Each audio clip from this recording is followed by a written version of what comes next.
Welcome to the Tech Egg. Don't get scrambled. Enjoy the video. In this video, I will show you how to connect your phone to Ford Bluetooth. First, make sure your mobile device's Bluetooth is turned on and set to discoverable. This allows your Ford vehicle to find your phone. Next, power on your Ford vehicle and ensure the sync system is active. You'll be interacting with the sync screen for the pairing process. These initial steps are crucial for a smooth connection. Now, let's move to your Ford sync system. Navigate through the menu to find the Add Device or Phone option. Once selected, you will typically see a Bluetooth Devices menu. From there, choose Add a Bluetooth device to begin the pairing process.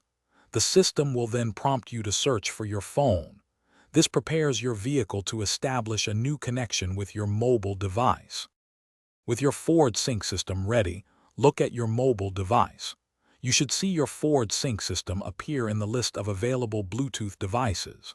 Select it to initiate the connection.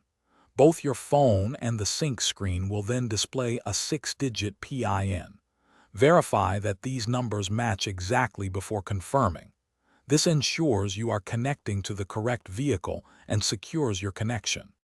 After confirming the PIN, your phone might ask for permissions to access contacts and messages. It is recommended to grant these for full functionality. Once permissions are accepted, your phone is successfully connected to your Ford sync system. You can now make and receive calls hands-free, stream audio, and enjoy other integrated features. You can typically pair up to 12 devices with your sync system. Thanks for watching. Consider subscribing if I helped unscramble your problems.